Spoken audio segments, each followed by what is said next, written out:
Good morning, everybody. It's Jeff Goldberg for the Sales Pro Network. It is Friday, July 31st, and I'm your host, Jeff Goldberg. I'm a sales coach and trainer. I work with both individuals and organizations to help them do one thing and one thing only, increase their sales. If you've joined us before, then you know that every Friday at 10 a.m., I either do a live interview with somebody who can add value to the profession of sales or a live training, and today is no exception. Today we have a special guest for you. I'm going to bring him to the stage right now. He helps salespeople get income out of the leads that they've already produced and already paid for. He's the closer behind the follow-up system that produced, get this, $2.37 million in the last 2.5 years from re-engaging dead leads. I want to hear about that. He shows sellers how to bring a cold lead back, get this, without being a pest. Please welcome today's guest, Aly Samaha. Good morning, Aly. What's up? What's up? Hope you're doing well, man. I love what you do, and I'm excited to dive in, man. I'm excited too. Hey, before we get started with the 1,000,001 questions I have for you, because I'm curious about everything you do, why don't you give us the 1 to 2 minute version of your background? What brought you up to this point, Aly? That's a great question. Let's start from the beginning. So I graduated from economics. I thought I was going to go into an economics background. The only people hiring in Cairo, Egypt, where I'm originally from, were sales. And the reason why is because sales is something that is the lifeblood of any organization, even after a revolution, especially after a revolution. And so I was thrown into this environment that I had no clue what I was doing. I'm very introverted. Most people don't know that about me, but I was resourceful enough to find a way. And I was able to model success and find a way. And eventually that's brought us to this point. I got into high ticket sales a few years ago, and great leaders are the ones that really recognize, wow, this guy leaves zero stones unturned. So he's not spending 10 hours a day on calls, but he's closing at a very, very high rate and a very high cash collection rate. What can we do in this organization in order to model what he's doing? And so that's where the whole follow-up king came from. And now I do that as consulting. Wow. And you said you're really an introvert. You sure don't seem like an introvert. I've worked with lots and lots of introverts who turn out to be excellent salespeople. You don't have to be an extrovert to be in sales, although it certainly helps to be outgoing and personable. But I work with lots of introverts. So how did you get past your introversion and have a willingness to engage with human beings? What a good question. So introversion by definition is just your energy buildup comes from you being alone. So I am a creative by nature. I like to spend a lot of time alone.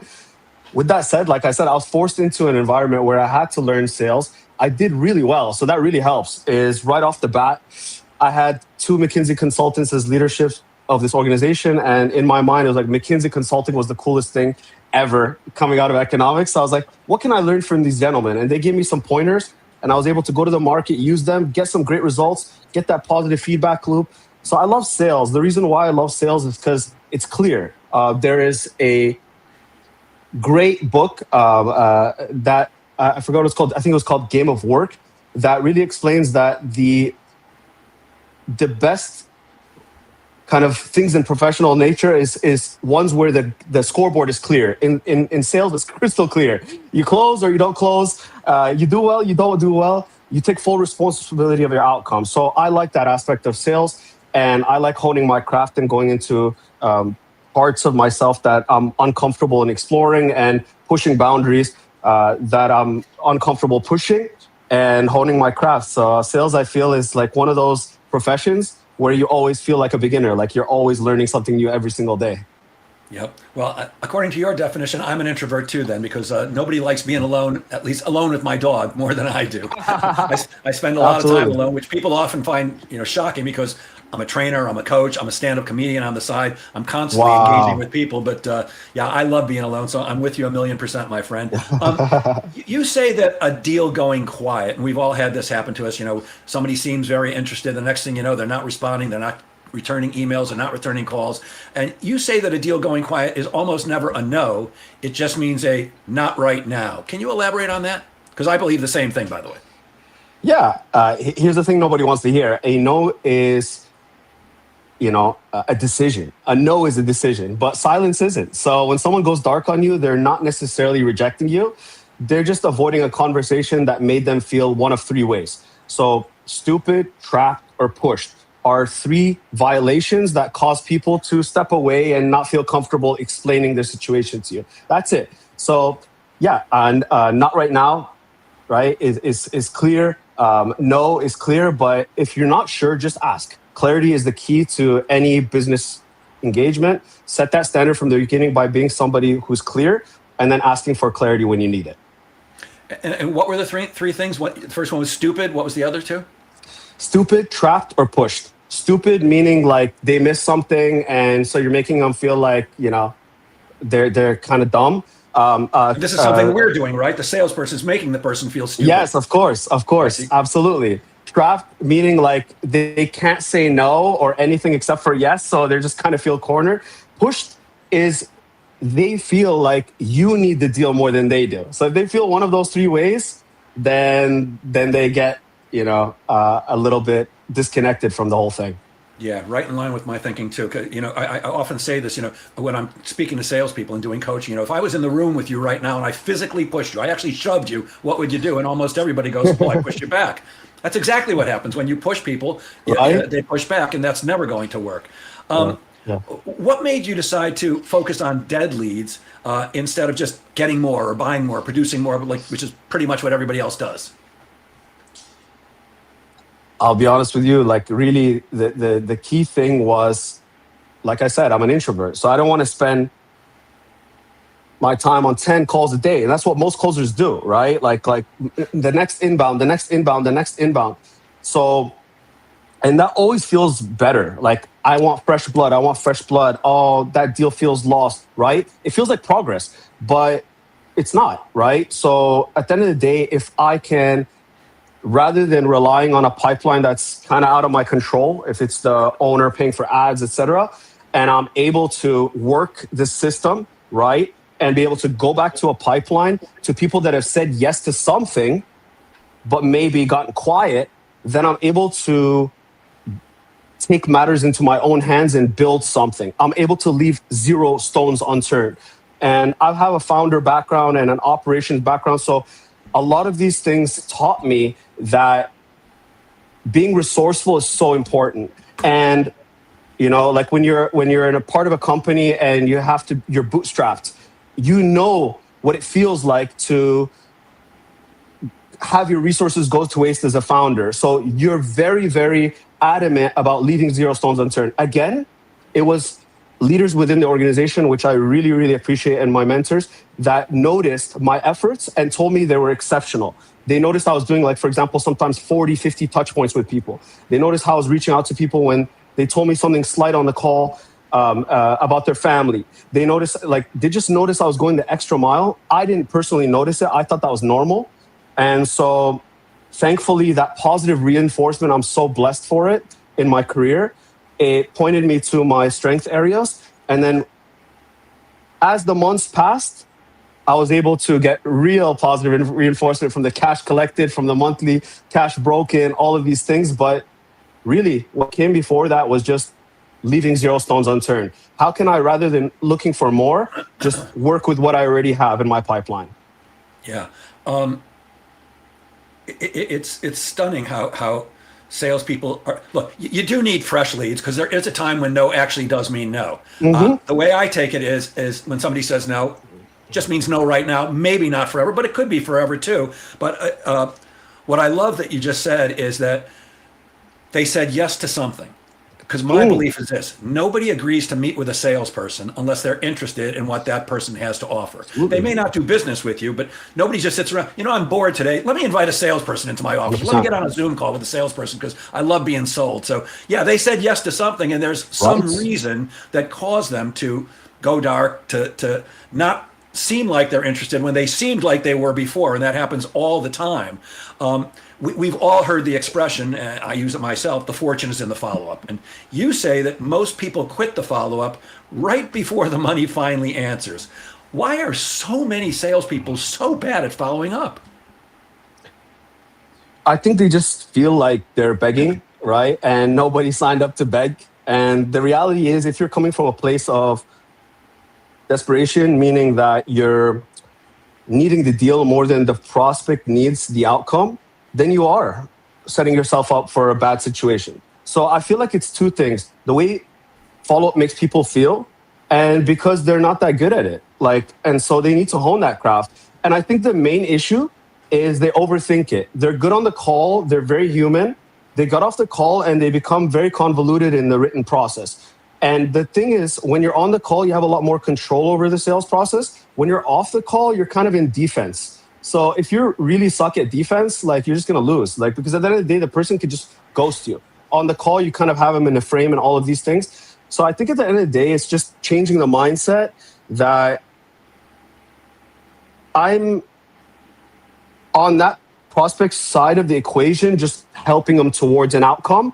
So when you get off the call with them, you have crystal clarity about what the obstacle was towards the outcome, and you're just staying top of mind in their world, giving them value-based feedback, right? Like, for example, certainty objection, invite them to a CEO's AMA. If they had a spouse objection, you want to shoot them a custom Loom video that's going to help them overcome that. All of these things are being a person of service that's helping them overcome the obstacle in order to get to the goal, whether that's a mental obstacle or it's a logistical obstacle or it's a partner obstacle. Usually there's nothing more than those three things. So if there's some vague or there's multiple objections at the end of the call, you're screwing up already. So you want to get crystal clear, what's the one objection and how can you handle that by setting up a simple cadence and step-by-step process that will help them kind of like chipping away with an axe all the way to a yes.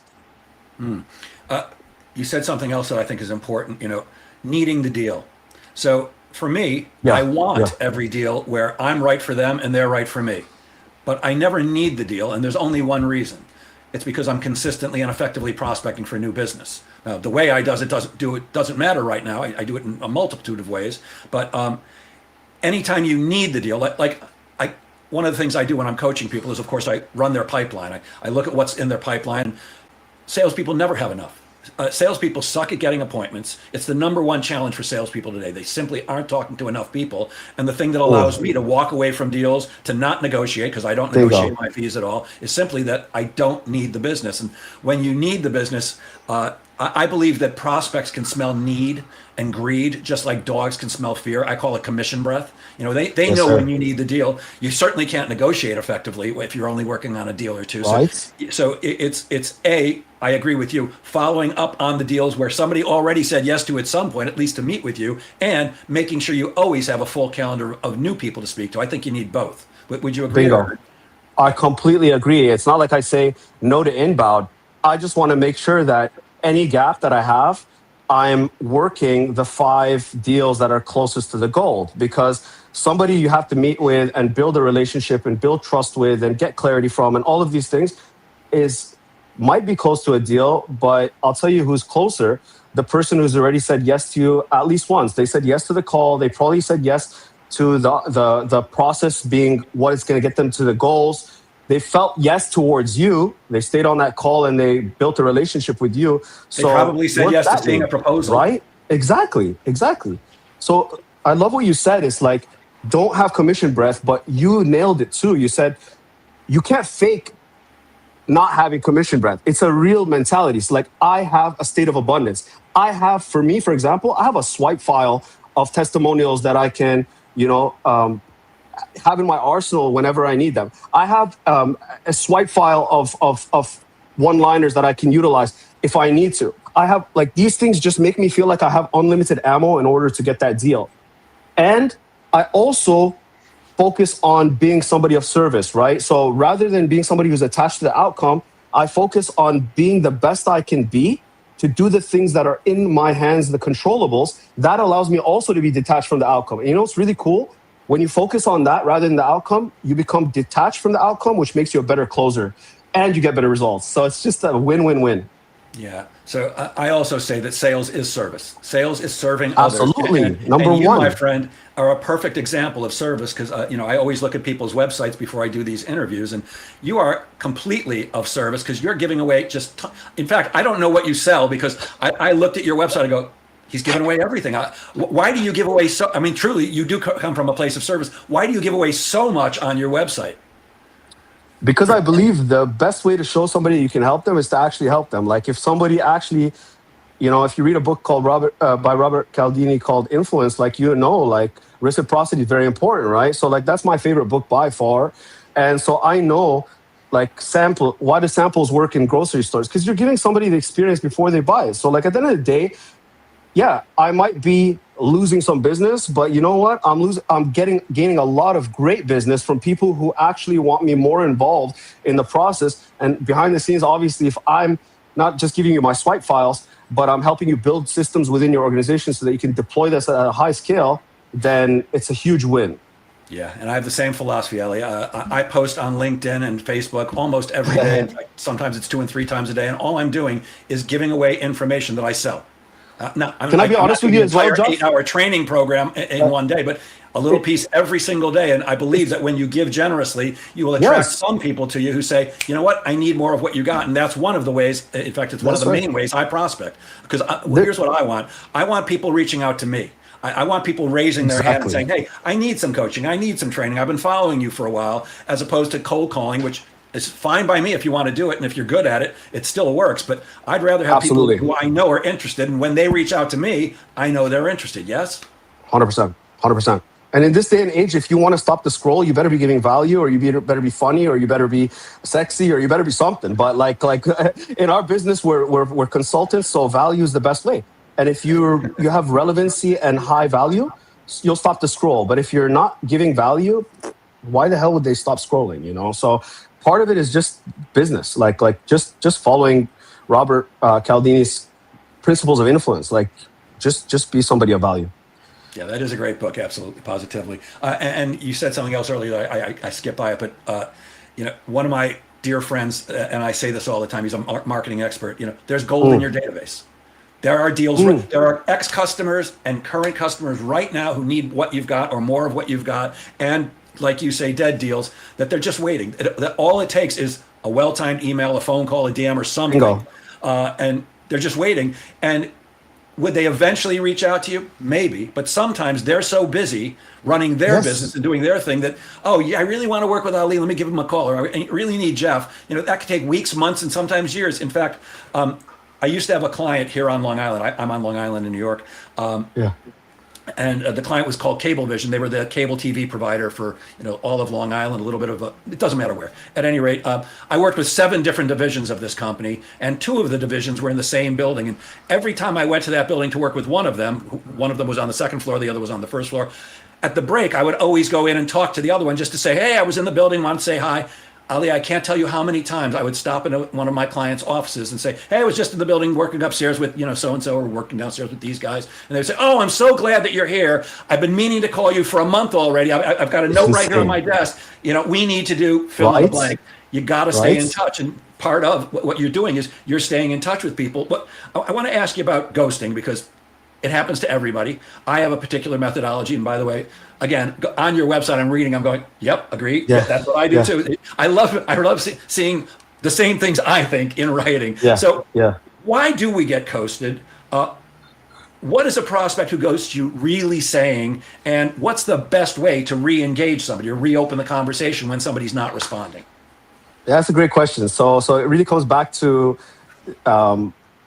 what's actually happening, which is they're avoiding an awkward conversation, right? So they either feel stupid, trapped, pushed, pick one, or at the end of the day, they got caught up with life circumstances. So the best thing to do is to remain top of mind in their world. And a great way, something that you mentioned that you did probably without even noticing, like when you say, I was in the building and I just did this and that creates momentum. Because if you say something like, hey, this just came in today, amazing testimonial. This girl, for example, in a career coaching scenario, this girl thought she bombed the interview and she ended up being the first pick for her dream company. And it shows a screenshot. That's it. Like, it's so unattached, but that person moved, got result. I don't know what's going on with you. So you could totally follow up with, but I haven't heard back. What should we do next? So you can totally do that. So I feel like it's very important to utilize ways of giving value. One of them is testimonials. So good, because you're showing somebody, essentially creating that little bit of FOMO, but in a way that people never get pissed off about. People never say, stop sharing with me wins, goddammit. Like, I'm so sick of it. No, they would never say that. Also, value. Say, for example, and ask me anything with the CEO in order to get clarity. Who the hell, especially when the CEO is somewhere where you're trying to be, and you can come from a place of service and say, I'll make sure that he answers your questions first. Let me know if you want me to pop you that link. I know it's a little bit last minute, so I always like to use non-assumptive language. Hey, I know it's a little bit last minute, but if I could, would you? You know what I mean? That kind of power, like in how you build up a value proposition but are non-assumptive, it creates a lot of rapport. So most important thing is to know, like, if they're ghosting you, is either life circumstance, or one of those violations in how you made them feel. But it doesn't mean the deal is dead. You can always reignite it by reminding them of a dream outcome, why you're aligned with that outcome, how you can help them with that outcome with something recent, something relevant. You can really reignite that thing right there. And there's something where, and I saw it on your website, I'm like, yes, exactly right. Yeah. One of the huge mistakes that I find that most salespeople make is ending a meeting and saying, this has been a great meeting, and I'm going to go back and write a proposal, and I'll get in touch with you, and we'll set another appointment, and we'll get back together, and we'll share all the information. That way you'll have everything you need to make a decision whenever you're ready. And I teach something that I call, you got to be nasty. And I'm not saying be nasty to clients. I'm saying BNASTY, which is an acronym for best next action step towards yes. And my thing is, never, ever leave a meeting or a phone call without setting up the next meeting or phone call right then and there, because it's a great way to gauge if somebody's truly interested. Because if you're a VP of sales with 100 salespeople, which is a good lead for me and probably for you too, and I end the meeting without getting a next step, well, even if you're interested, now I've got to call you and email you to try to get that next appointment. Everybody's busy. Nobody's sitting at their desk waiting for my call. Maybe they're waiting for your call, but nobody's sitting at their desk waiting for my call. So by setting up that next meeting, I say you save 1 to 3 weeks off your sales cycle every time. And you know you're working with an interested party, because nobody gives you some of their valuable time and then agrees to give you more of their valuable time unless they're interested. And that's why I want to work with interested prospects, not call me next month, call me next year, call me when hell freezes over. The other thing that I love so much, because I do the same exact thing and I teach this, is sending a message saying, should I close the file? And giving them the out. Because my experience is the vast majority of the time when somebody's gone dark on you and you send them either a should I close the file of email or a voicemail saying the same thing, that the vast majority of the time they get back to you and go, no, don't close the file. We're still interested. We just got busy with, and then they fill in the blank with whatever they're busy with. But now you've re-engaged them. And so many people just don't think to do that. And I think the reason, well, I know the reason is because when you send somebody a should I close the file email, there's a chance that they're going to get back to you and say, yes, please close the file. But I think we're in agreement. It's actually a good thing. Yes? Absolutely. Clarity is always a good thing. Always. And it's a best practice for any business and for any high performer to get clarity, because the game of life is an energy game. It's not just time management. So your energy should not be distributed equally across 50 prospects. A lot of people get burned out and overwhelmed by follow-up and have no idea what to do and ask, how can I automate this whole process? Because they're focused on 50 people instead of the 5. Like you said, I call it book a meeting from a meeting, bam, fam. You have to do that. If you don't close on that call, you better book that next step. That next step may be checking on the Amex if it arrived in the mail. Whatever it is, you should have that next step defined. I'm gonna have a conversation with my partner and get clarity. Okay, book, right? And then you should have something in between that keeps them warm. So I like to say, for example, if I have another touch point a week out, that's 2 to 3 touch points in between. One of them could be a win. One of them could be an invite to an AMA. Even if they won't join the AMA, they're reminded who my CEO is and how we can help them. So all of these things are absolutely critical, Jeff. Like it's so important to have these things in place and not to go about things in an ad hoc guess game. Be a systemized professional in how you approach these things. Aly, is there one follow-up mistake that almost everybody makes? And if so, what's that big mistake that everybody makes? Yeah, I mean, one of the people do is like they use like this just checking in, right? Like following up on my last email. Yeah, that's why you is that a wanting bad something. message to leave? It's you wanting something, and it adds zero value. So again, it smells like, you know, commission breath from a mile away. It might seem like you feel polite doing it, but what is someone getting by? You're basically asking, what's the status of my deal? Like, you know, you should always be asking about them, their life situation, their goal, Like, be a little bit more like personal and human. You would never ask a friend that. So just be always think about things and how it relates to them and their goal. So like and be of value. So like if you're not doing that, then you want to be asking about their life situation, or you want to be sharing with them a testimonial, you want to be inviting them to an AMA, something that's grand slam value. But never ever send something that has no value, because you know what? They'll ignore it. And then you'll send that same crap again, and they'll ignore it. And then they're just going to train themselves. When I see Aly in the inbox, it's a no value thing, immediate ignore. Just like when people see irrelevant ads, your brain has a way of filtering out crap. So make sure you're not crap. Make sure you're of value. Yeah, make sure you're not crap. There's good advice. Yeah, that I'm just checking in. I'm just following up. To me, what that message really means is, hey, did you decide to do business with me, but forget to let me know? Which people don't. When they want to do business with you, they don't forget to let you know. Now, Jeff, something one of my mentors told me is, they know usually that you're reaching out to check the status of the deal, like at the end of the day, but never make it about the deal. So any smart person knows that if you are following up, there's some degree of wanting clarity towards their outcome, or something of value in order to push them towards the outcome, but never make it so apparent. Like, it's just like, for example, like a great follow-up.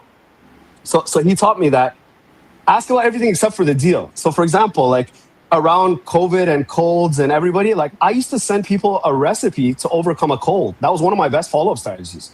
I'm just sending them a recipe, ginger, this, that, for you and your family, best follow-up. Why? Because I'm remaining relevant in their world with something of value, not necessarily tied to the deal. Because when they see that, just like you being in the building, Jeff, automatically they're just gonna bring it up because you didn't force it. You didn't corner them to it. So you kind of are so detached that they want to step in. Yeah, I think we need to change the ABC, always be closing, to AAV, which you just said, always add value. That's our job. If we continue to add value, then eventually people see it, hopefully, and want to do business with us. So how do you follow up appropriately? How do you do that without being a pest? Because I don't think anybody wants to be a pest, but we all know salespeople who, prospect hasn't returned a call, they're calling every day, leaving a message every single day, sending emails multiple times. That is being a pest. So how do we follow up appropriately without being pesty? Yeah, I think the most important thing is it starts with the call. So on the call, you should get crystal clarity. So I'm not going to go too deep into it, but like isolating obstacles. If they say partner, partner assigned. How do you feel about this? Do you feel like this is something that could help you land a high-paying data role in the next 3 months? Why? So getting that certainty built up, making sure it's not false certainty, making sure that they don't answer with, yeah, you know what I mean? You got to find out if there's something behind that if that's the case. So you got to get crystal clarity on that first call. That's number one.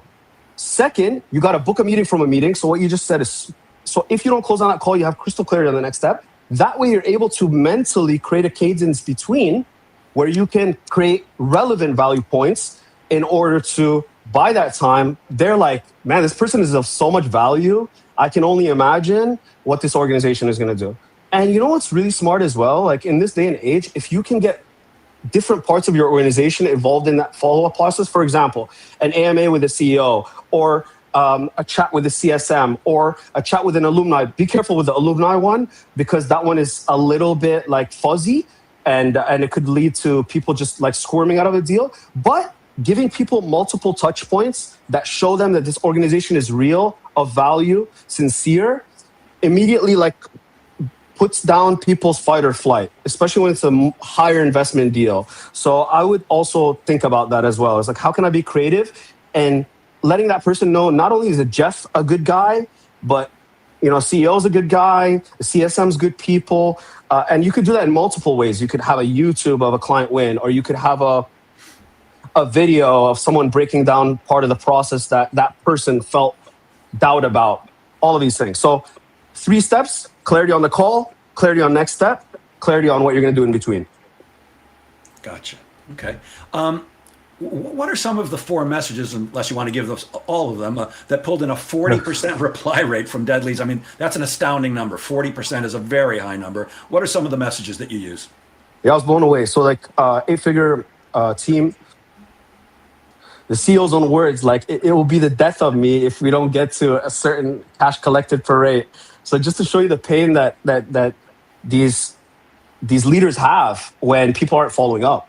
Like it's just you're gonna get very poor cash collected per. Yeah, you might have a decent close rate, right?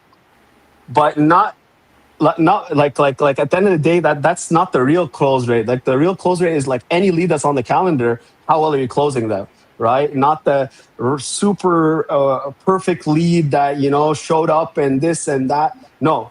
So at the end of the day, most important thing in that 4-step sequence was if it's been a while since somebody dropped off, you want to ask them, like, are you still looking for goal? Like, that's it. No, I'm Aly, no this, no that. Hey, name, are you still looking for outcome? Or Are you are still you looking to increase sales? Are you still looking to save are you money? still looking to are you still looking to land a high paying data role? Are you still looking to get in that perfect shape so you can feel confident that be whatever it is, like whatever your promise is, keep it simple, to the point, non-salesy. A great one is, are you still looking to land a high paying data role? Like that's so simple. That's it.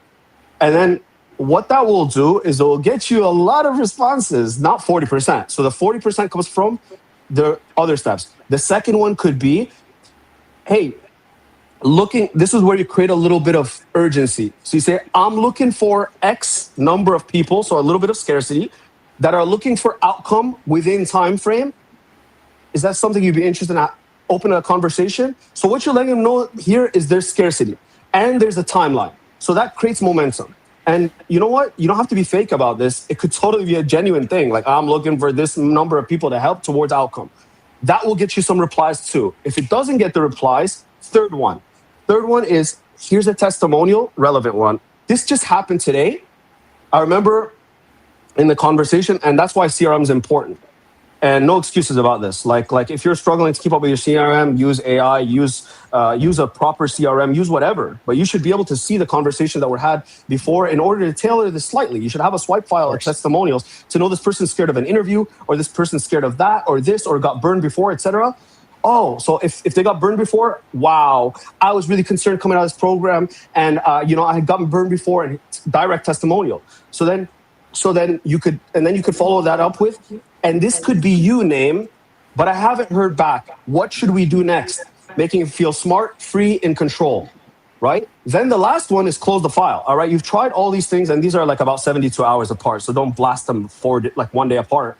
Give them a little bit of time to contemplate, let it sit, right? If it needs to. This last one gets the most responses, the first and the last. So the sandwich is the beginning, finding out if goal, because they're the easiest to answer. Yes, no, binary. The last one is, hey, I reached out a few times, haven't heard back. Should I close this out, or is it still worth the conversation? Or you could start with, is it still worth the conversation, or is this falling off your priority list? Simple question. It's not offensive. At the end of the day, you've asked a few times about their situation. Most people aren't opposed to clarity, right? They're professionals, so treat them as such. Now, if they don't behave as professionals, totally fine. Like you've gone 4 levels deep. You've given them a way to know what's going on, show that you care, share a win. So you're coming from a place of, I can help you. I am the authority that can help you towards goal, and I've clarified a relevant case, and I've personalized it. So you're really building a rapport and authority here. So that last one really just, it's like a pattern interrupt that, like I like to think about it as like jab, jab, hook, like that last one is a hook that gets their attention. It's like, hold on a second, this person doesn't need me. And they're coming from a state of abundance here. They've already offered me help in very unique ways that are personalized. So that's it. That's the 4-step sequence, man. And I wasn't really aware that it drew a 40% until like somebody who was an expert in follow-up that was building the system for that team was like, hey man, you want to jam out and build another follow-up system? The last one pulled 40%. That's a record for the company. I was like, damn, like keeping things simple works. Like if it feels good to send something, like if you feel like this is good, I feel good sending this stuff, it's probably good. If you feel slimy and nasty and complex and convoluted, it's probably that. So we have an internal guidance system. Like if you're coming from a place of abundance, you probably are. Like if you feel slimy and needy and this and that, you probably are. So fix your mindset, fix your level of professionalism, fix your swipe file. And I've given you all these resources. Like at the end of this, I'll be giving you everything that I use. You can deploy them and never feel like you're running out of anything. And that's my goal. Like at the end of the day, sales professionals, I feel like they get a bad rep because, you know, a lot of people are a little bit desperate with how they approach things, but you shouldn't be that way. You should know that you are the person who's giving somebody a solution that they've raised their hands for. And if you're good at that, then you are adding a lot of value to their life. If you need to hone it. But don't like there's only so many things that you need to be outstanding at as a sales pro. Don't be lazy. Find those gaps and work on them. Yeah, one of the things that I think is important, and I learned this from a gentleman named Michael Leibowitz, who is known as the mind magnetizer. He's a neuroscientist. He's brilliant. Love it. You should check him out. He's amazing. I've interviewed him for this show twice. I love this guy. He says we've got to make people feel safe because you know we're still that's it, man. We're still operating from that fight or flight, which you mentioned earlier. And if we don't make people feel safe to do business with us, then they're not going to. But I believe we have to make them feel safe to also say no. Which in my should I close the file email, it's something like, hey, Ali, we met a few weeks ago. You seem very interested in what we talked about. Since then, I've called and emailed, but I haven't had a response. I just want you to know I'm the type of salesperson who's going to be very persistent, but I don't want to be a pest.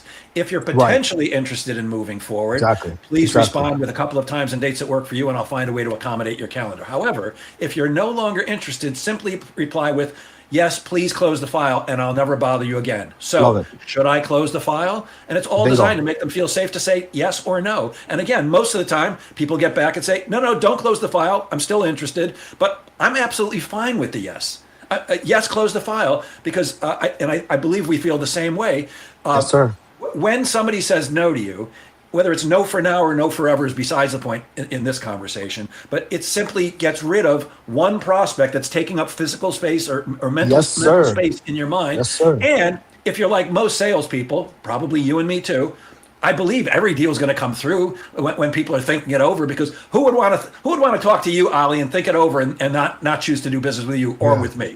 But when we actually hear a no, it forces something off our pipeline, and it helps us to be more realistic, which is, oh, I thought I had 17 deals I'm working on. I've actually only got 2. Yes, sir. I better do some more prospecting, or I better find some other old leads that I can reignite. Yes. And I think most salespeople overestimate how well they understand how a deal is going to go. It's like, you never know. Like stop acting like you can figure everything out from the CRM or from the setter conversation. I've been surprised a million times, because I get clarity. I'm able to find out, is this, like you said, worth that energy, allotting energy to them? Or should I put them kind of in a longer term cadence? Or should I just put them on the back burner? Like at the end of the day, energy management is absolutely critical for any closer. Yeah. What's the DAC, D-A-C, the DAC system for working through objections? I was interested in that. Great question. So it stands for diffuse, right? Which means taking the heat off, right? Not a problem. You know, what do you mean by that? So it's just getting... Yeah. Instead of fighting, which is what most salespeople do. Making them feel safe, like smart, free, and control. We're all aligned here. Like what we're talking about is all the same thing. Is like alleviating pressure, right? Agree is so critical. It's if they're in a no state, which is what? A fight or flight state, no matter what you say, it's no, because it's fight or flight. Fight or flight literally makes you a little bit dumb. Like it makes you feel like in your brain, like your neural pathways just out. It's just how we operate. So if you relieve that pressure first, and then you get them in a yes state, how do you do that? Say, for example, you tell me, Jeff, it's a timing aside. So that's the easiest way to do it. Like there's a million advanced things I can share with you, but the best things I can share with your audience are simple things you can do off the cuff, on the fly, that will always work. So somebody tells me it's about finances. Finances aside, is this something that you feel will get you the goal? Obviously, I'm filling in the blanks. Is this something that you feel would help you land a role within the next 3 months? Is this something that you feel would get you that 6-pack so you feel confident at the beach, you know, this summer? And then they'll say yes, because you've already tied down on the process before if you're a good closer. You've already tied down on that. So they've already told you the process is awesome. So you go back and you tie that down again. And then when they say yes, the key is ask them why. So don't get excited and always listen to the sub cues. So for example, if somebody says, yeah, that's not a yeah, that's like a yeah. So you want to find out, or it's pretty much closer to no. So you want to say, you don't sound so certain. Can you just tell me what's behind that? And so they're going to tell you. And then you're going to realign them with goal, right? But at the end of the day, if they say a confident yeah, you sound super confident. Like so you get a little bit curious or a little bit, skeptical. You sound really like what's behind that? Oh, because 1, 2, 3, 4, 5. So now they're back in a heavy yes state, and then you collaborate. So sounds awesome. By the way, when you get the agreements, you want it to be a reality in their world, a vision, not a like I want to make more money. Yeah, because I want to make more money. It's like, yeah, but like, how would that change your day to day? So like something that you can touch, feel, see, whatever, that's enough. That's like, you don't have to go into their guts, but something that they can touch, feel, see in their world, that's enough agreement. And then you collaborate. Awesome. So it sounds like you really want to do this. And it's just about, so how can we overcome that so that we can get to outcome?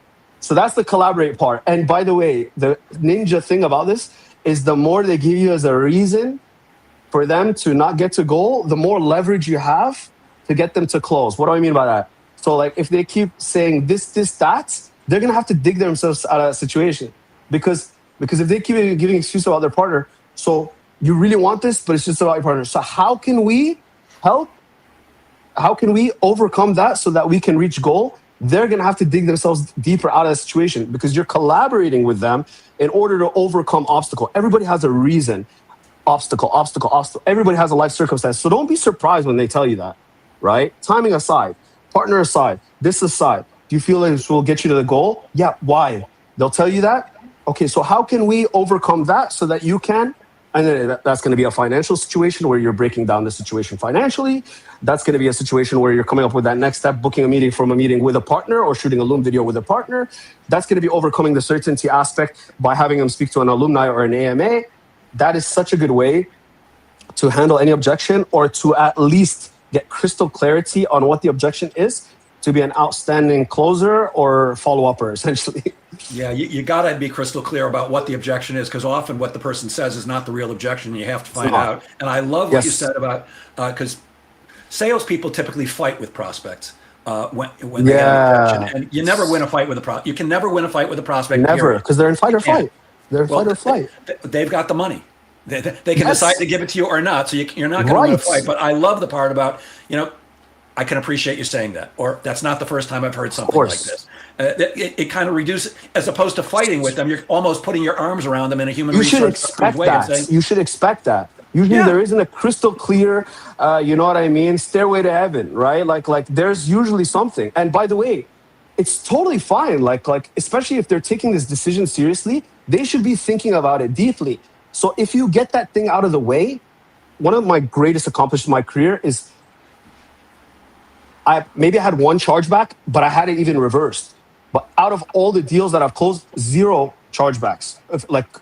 Why? Because I'm really clear with them and they're really clear with me. So I make them feel safe enough for them to converse to me anything that they're concerned about. And that way I can deal with it. And that person who charged back, literally I had a call with him. He was honest to me about how he was scared. And he literally went to the bank and reversed that. And it was a $20K investment. So and I remember the CEO was like, that's never happened. How did you do that? Like, are you serious? Like, I was like, don't doubt me, man. Like, don't doubt me. Like, I build a real relationship with these people. And I really know what's going on in their world and how they think in the dynamics. And I would rather sniff that out and deal with it and take my time, even if it takes a week to build up that person's certainty level. That's way better to me than to have to throw something at the back-end team that is a complete bomb. I hate that because I've been on the side of operations and client success. It's very tough if somebody hasn't done a good job as a closer. So I really like to respect the whole process. So how do you handle, for example, it's too expensive, Aly? Yeah, so at the end of the day, you want to isolate that. So is it that you expect to pay something less for this, or is it you just don't see the value for this? Like, you know what I mean? So at the end of the day, is it like a logistical constraint? Is it a budget constraint? Is it a value constraint?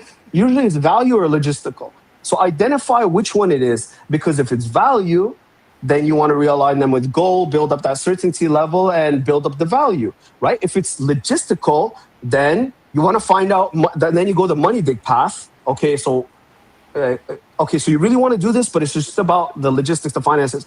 So if we were able to find a way, would you be able to, would you want to have that conversation? Yes. Okay, do you mind if I ask you a few questions to understand like your situation and what you have at your disposal in order? Yeah, totally. Making them feel safe, right? You go through all the money dig, right? Income.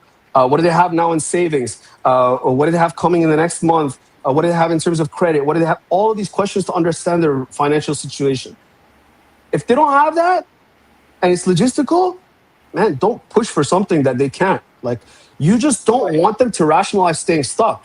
But if the situation really points to the fact that they don't have the logistical capability and in that resourceful state. So I've had people that are so resourceful that they ask their parent, their family, their this, their that, and I literally help them.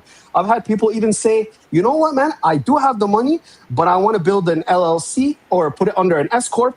And it sounds like BS. Most closers would be like, dude, that sounds like complete crap. You know what, man? I met with him like 3-4 times to help him through the whole process, and he ended up paying in full $30K from a business credit card, a new one, because I walked him through the process and he was completely legit about that constraint or his preference. Why should I push somebody to do something in a way that doesn't work for them? Especially if it's a $30K PIF, right? Like, it just doesn't make sense. So at the end of the day, you need to, again, isolate. What's the situation? Like, if somebody says, think about it could mean timing. It could be money. It could be like, I don't have the decision power alone. But they're definitely not going to sit on a rocking chair and reflect on the situation. And if they are, that's probably not going to help them step towards a decision, because thinking about something doesn't help you. It's actually moving towards it that makes you change. So if they could think about something and arrive at a situation, they'd probably be there already. But it's usually doing something about the situation that not only change your situation, but change your mindset as well. Yeah, there's a couple of things about think about it that are important. First of all, I think it's reasonable in many situations for people to have to think about it. You know, if you're proposing a $200,000 deal to somebody and they've just found out that number, it's reasonable for somebody to say, I need to consider that for a few minutes, or could be days or even weeks. So it's reasonable. But the other thing is, and you just said it, which is perfect. I want to think about it almost always means get out of my office and I never want to talk to you again. Because if you think that people are, if you think that a prospect is going to say, okay, I want to think it over, and then they're going to put on their calendar, Wednesday at 2:00, think over Jeff's deal. They're not doing that. And no. My thing is, I want to make it very easy for people to say yes, and just as easy for people to say no. And this is a little long, but we still got a few minutes left, so I'll go through it quickly. When somebody says to me, if you said to me, hey, Jeff, I need to think this over, I would say, yes. Not a problem at all, Aly. I've been doing this a long time, and when somebody like you tells me they need to think it over, it means one of two things to me. The first one is, I didn't do my job right. I didn't answer every question. I didn't approach everything. Yes. And if that's the case, I humbly apologize. Please let me know what questions you have. I will answer them right now. And then I'm going to ask you, how long do you need to think it over? And if you say I need a day, I won't call you till tomorrow. If you say you need a week, I won't call you till next Friday. If you say you need a month, I'm not going to call you to the end of August. But Aly, in my experience of 50 years in sales, that's about the 3% probability. The 97% probability is you've already decided that we're not going to do business, but you don't want to hurt my feelings. And I want you to know something. You're not going to hurt my feelings. If you've decided you don't want to do business with me, I'd sure appreciate it if you let me know right now, because here's what's going to happen. I'm going to shake your hand. I'm going to thank you for your time. I'm going to let you know if you ever change your mind, please let me know. I'm going to ask you for referrals, and then I'm going to leave. So is it really that you want to think it over, or have you really decided we're not going to do business? And then I simply wait. And sometimes they'll say, no, I really need to think it over. And then I'm going to get a next step. And if they say, no, I'm not going to do business, great. Thank you so much. And then I leave skid marks in their driveway getting to the next appointment where somebody might actually want to do business with me, because I don't know about you. I have no time to waste. I have no time to waste with disinterested prospects. And people don't like to say no to people like you and me because they think we're going to argue. I'm not, you're not, but the typical salesperson does. So make it easy to say yes, make it easy to say no. I want to ask you about something else because I'm watching the time. We're quickly running out.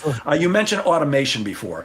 What about automating your follow-up? Is that a good idea, or should it always be personalized? And what should a sequence be? How often should you be following up with people? It's a really good question. So let's go to the mindset of why people ask, should I automate? Usually it's because they're thinking that they need to treat their entire 50 people in their pipeline the same way. So they're like, how can I manage this volume? But that's not the case. So I would say 20% or even 10% deserve 80 to 90% of your attention. So the ones that are closest to gold, that have given you crystal clarity on the obstacle, the next step, it's about the Amex arriving or the partner agreeing or whatever it is. Those deserve 90% of your attention and deserve the unscalable conversations, personalized, that will get you to the gold. The rest, totally fine to have a cadence that shares with them something that will definitely not hurt, like inviting them to a Ask Me Anything or sharing with them a client win or sharing them. I did something called a Loom win that got such good responses. I just literally woke up in the morning, went into the Slack channel, recorded a share screen, told people why I'm excited about working at this company, and it landed on everybody because they're like, wow, this guy loves seeing people win. And I want to win too. So I got cold called from that. I got cold called. So at the end of the day, your question is outstanding. And it really comes down to, do you want to automate everything? No, because personalizing for the people closer to the gold will get you better results. Could you automate some things? Yes. A cold list where you're getting ghosted, yeah, you could totally have automated touch points. My rule is usually 72 hours between touch points. So like, you should, if it's somebody who's been like 3-6 months, could be every week. But if somebody's close to the gold, 72 hours max. And as you get closer to the gold, by the way, I've followed up with people like 3-4 times a day. Because as they get closer to the gold, sometimes that fear creeps up. And so you just want to be there for them, like super close proximity, like super close. Like you just want to like be right there because they've already said yes. And there's nothing in between the deal. But you know what? That fight or flight starts kicking in sometimes and you just want to be there. Hey, like sometimes I literally ask, hope we're not making anything simple, complex here, John. Hope, you know what I mean? Like just being right there. Like, and that's fine. Like some people are like, Aly, like you're pushing too hard. I'm like, yeah, like if they've given me like every reason that they want to do this, I'm going to hold them accountable. Like that. So as you get close to the gold, it's okay to be like super right there. And it could totally be here. This just came in or that or this or that. Can't wait to, right? The onboarding specialist that you're going to speak to is super excited. I've already briefed him, that kind of touch point. So I hope that makes sense. Sure. Well, speaking of goals, you said that the goal was never to do more follow-up. It was to need as little of it as possible. What do you mean by that?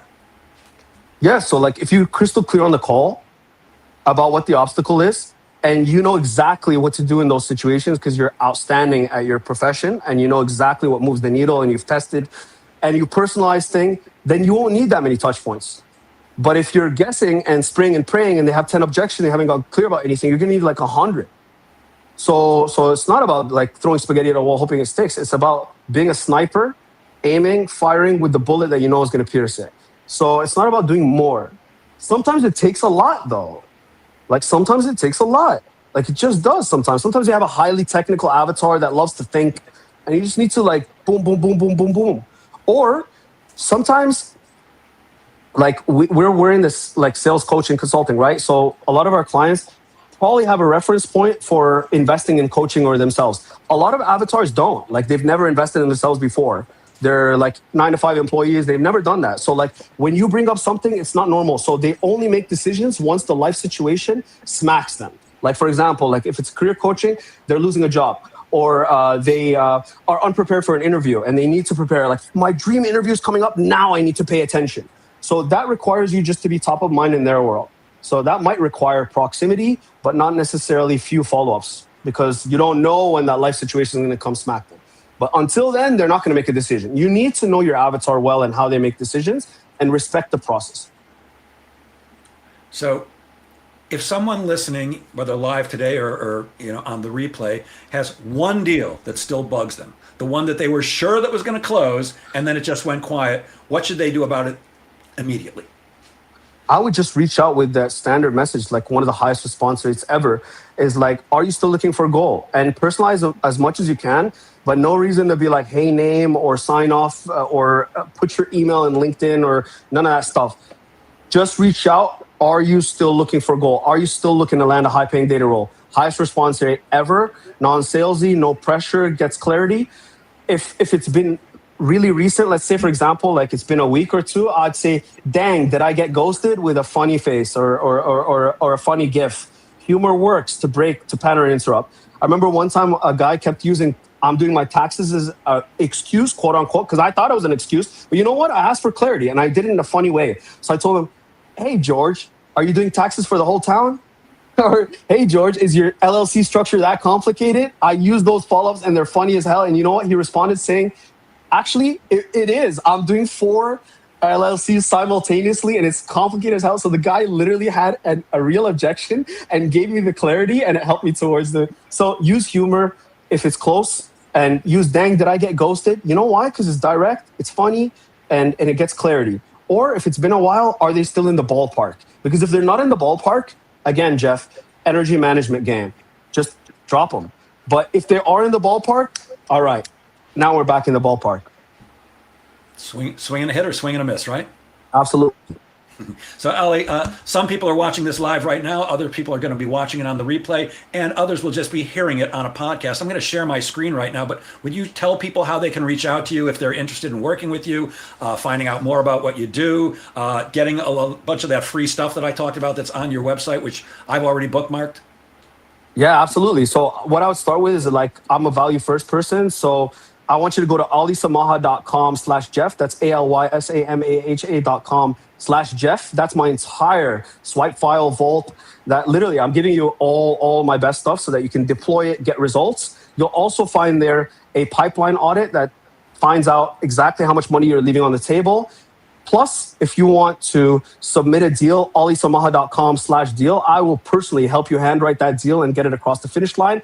So utilize these resources. Go straight to alysamaha.com/Jeff. If you want to reach out to me personally, I literally check all my emails, especially ones through an outstanding individual like Jeff, who, I can tell he's exactly shares the same values as me. We might have slight differences in how we approach things, but again, it's intention and service-based that matters. And as long as you're aligned and you make people feel smart, free, and control, we're aligned. So if you want to reach out to me personally, it's Aly Samaha, aly@alysamaha.com for my email. If you want to connect with me on LinkedIn or Facebook, it's /Samson Samaha. And is there a phone number you'd like to give out, Aly? No, the best way is email for sure. Like I said, I'm an introvert, so I don't pick up on phones usually. So I'd rather you just send me an email or submit the deal. So Yes, sir. it's so funny because, I talk to people all day in sales and coaching and training and stuff like that. And when I'm, at home at night, the phone rings, it's like, who the hell is calling me now? Yeah. Yes, sir. Yes, sir. Except I do give out my phone number. People are always welcome to call. But if it's after 6 or 7 o'clock, you're not going to hear me say it, but it is, who the hell is calling me now? I'll assure you that I'll be very quick to respond. I've been known for my squeaky clean pipelines. Jeff knows this. He sent me an email before the call. I responded within seconds. I always respond really quickly, but I like context on a situation so that I can respond very accurately and quickly. And I don't like numbers that I'm not aware of. I hear you. Well, my friend, thank you so much for sharing your brilliance so generously with us. And I'll end as I always do. Actually, before I give you the ending that I always do, gang, please note, tomorrow is August. There's 5 months left to the year. If you are not pretty much 2/3 of the way to your quota right now, right this second is the time to reach out to somebody like Aly, reach out to somebody like me, talk to your manager, read a book, do a training, watch a video, do something, because pretty soon you're going to start hearing, call me after the holidays, call me after Thanksgiving, call me after New Year's, call me after whatever. And now is the time to get help. What you don't want to do, and I say this all the time, you definitely don't want to reach out to me in late November and say, Jeff, I'm not going to hit my quota. What should I do? Because the answer is going to be, you should have called me months ago. So take action now. And now I'll end as I always do. Gang, please remember that sales is a game of making things happen. Get out there and make sales happen. Have a great weekend, everybody. Have a great weekend, Aly. Thank you. Thanks so much. Take care.